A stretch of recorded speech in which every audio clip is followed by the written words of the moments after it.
Que la bénédiction de Dieu le Père, de Dieu le Fils et de Dieu le Saint-Esprit soit sur vous et sur toute votre famille. Qu'en ce moment, où que vous soyez, le manteau de paix du Seigneur vienne vous couvrir. Que chaque parole prononcée ici soit un sceau de protection divine. Elle est sur votre maison, votre mariage, la vie de vos enfants et chaque membre de votre foyer. Nous entrons maintenant dans un espace sacré. Il n'est pas défini par les murs d'un temple, mais par la foi qui unit nos cœurs en la présence du Très-Haut. Respirez profondément. Ouvrez votre esprit pour recevoir. Le ciel s'incline pour entendre notre cri et déverser sur nous un baume de guérison, de restauration et d'espérance. Père, au nom du Seigneur Jésus-Christ, nous nous levons avec autorité spirituelle et foi. Nous nous présentons devant ton trône de grâce, non par nos mérites. Nous sommes couverts et justifiés par le sang précieux de l'agneau. Avec l'autorité qui nous a été conférée en Christ, nous déclarons que votre famille est un territoire saint. Il est gardé et protégé par Dieu.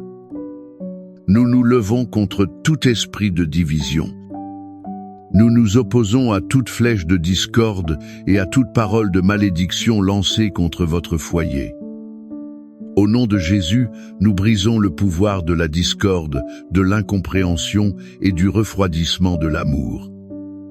Nous détruisons toute forteresse de ressentiment, d'amertume et de manque de pardon. Elle a pu s'élever entre mari et femme, entre parents et enfants, entre frères et sœurs. Nous proclamons que l'amour de Dieu qui unit et restaure est la seule bannière qui flotte sur votre maison. Nous ordonnons à tout esprit de rébellion, de désobéissance et de tromperie de se retirer maintenant. Cet esprit a attaqué l'esprit et le cœur de vos enfants.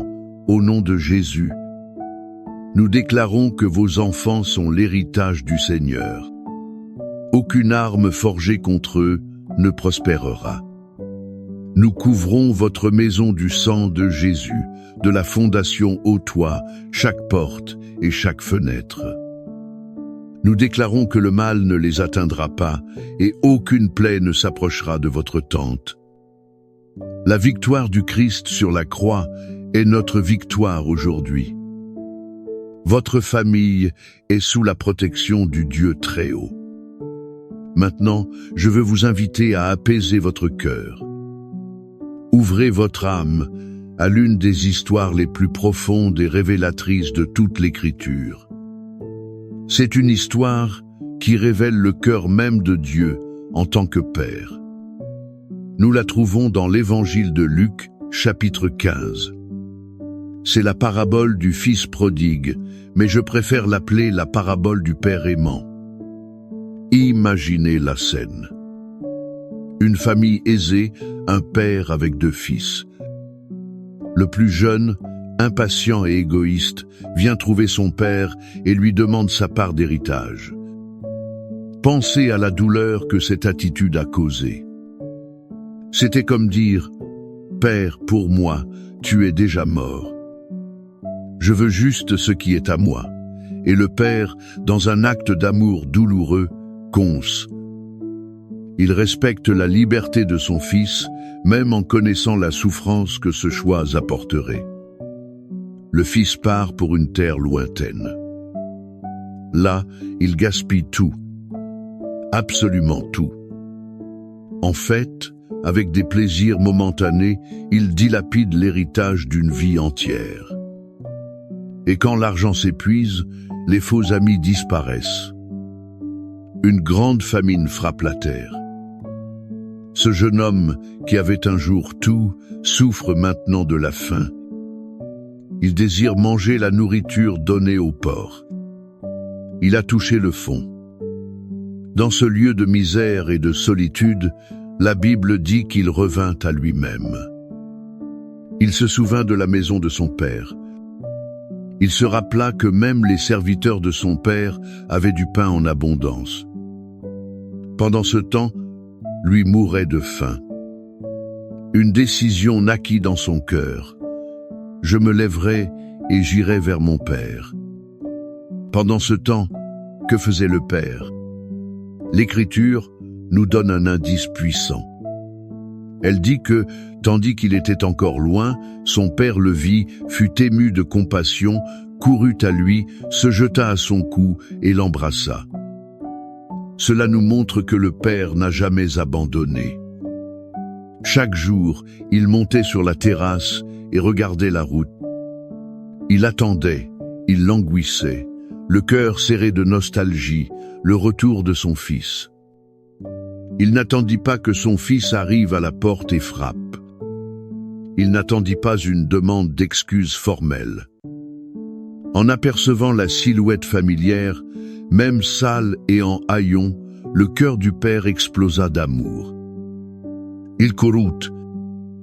Dans cette culture, un homme âgé et de position ne courait pas. C'était considéré indigne.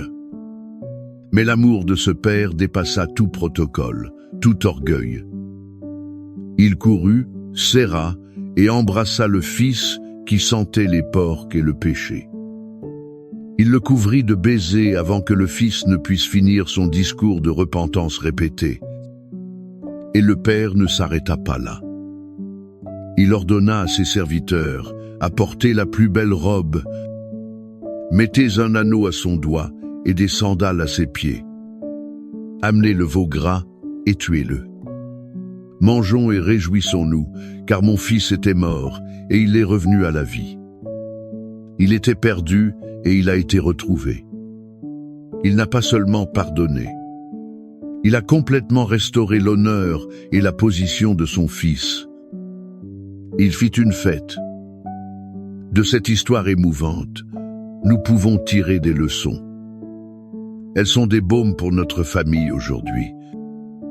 La première leçon est celle-ci. L'amour de Dieu pour vous et pour votre famille est inconditionnel et inlassable. Peut-être êtes-vous aujourd'hui dans la position de ce père. Vous regardez la route, attendant un fils ou une fille qui s'est égaré. Il a fait de mauvais choix. Votre cœur est brisé. Je veux vous dire, ne perdez pas espoir. Tout comme ce Père, notre Père céleste continue d'être les bras ouverts, en attente. Son amour n'abandonne pas. Il ne se lasse pas. Continuez à prier, à aimer, à espérer. L'amour de Dieu est la force la plus puissante de l'univers pour ramener ceux qui se sont perdus. La deuxième leçon est qu'il y a toujours un chemin de retour à la maison. Peut-être que vous, qui m'écoutez, vous identifiez au Fils. Vous vous sentez loin de Dieu, perdu dans vos propres choix. Vous avez peut-être trop honte pour revenir. Écoutez la voix du Saint-Esprit aujourd'hui. Votre Père vous attend. Il n'est pas là avec une liste de vos erreurs pour vous accuser.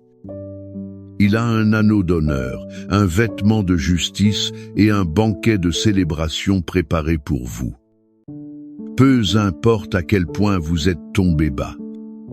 Le chemin du repentir vous mène directement à l'étreinte du Père.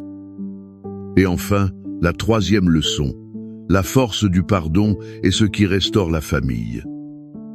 La fête n'a eu lieu que parce que le Père a pardonné inconditionnellement. Combien de nos familles sont aujourd'hui brisées, vivant dans un silence froid, parce que le pardon manque. Le pardon qui ne jette pas les fautes au visage, le pardon qui n'exige rien, le pardon qui restaure et célèbre la réconciliation. Quel est votre rôle aujourd'hui? Devez-vous accorder le pardon à quelqu'un dans votre maison? Devez-vous demander pardon pour que la fête de la restauration puisse commencer dans votre foyer? Cette image du Père qui attend, qui protège et qui restaure nous connecte directement aux promesses qu'il nous a laissées enregistrer dans sa parole. Le psaume 91 est la promesse de la protection de ce Père pour chacun de ses enfants. C'est son serment que, sous ses ailes, nous trouvons la sécurité. Le psaume 23 est l'affirmation qu'il est notre berger. Il nous guide, nous soutient et pourvoit à tous nos besoins. Je veux vous inviter maintenant à fermer les yeux, si possible. Recevez ces paroles non comme un poème ancien, mais comme une déclaration de foi vivante et puissante sur votre famille. Laissez chaque verset devenir une brique dans la muraille de protection divine autour de votre foyer. Celui qui habite sous l'abri du Très-Haut reposera à l'ombre du Tout-Puissant. Je dirai de l'Éternel, il est mon Dieu, mon refuge, ma forteresse, en qui je me confie. Car c'est lui qui te délivre du filet de l'oiseleur et de la peste pernicieuse. Il te couvrira de ses plumes. Tu trouveras un refuge sous ses ailes. Sa vérité te servira de bouclier et de cuirasse. Tu ne craindras ni les terreurs de la nuit, ni la flèche qui vole de jour, ni la peste qui marche dans les ténèbres, ni la contagion qui fait rage en plein midi. 1000 tomberont à ton côté, et 10 000 à ta droite, mais le mal ne t'atteindra pas. De tes yeux seulement tu regarderas, et tu verras la rétribution des méchants. Car tu es mon refuge, ô Éternel. Tu as fait du Très-Haut ta demeure. Aucun mal ne t'arrivera, et aucune plaie n'approchera de ta tente. Car il ordonnera à ses anges de te garder dans toutes tes voies. Ils te porteront sur les mains, de peur que ton pied ne heurte une pierre.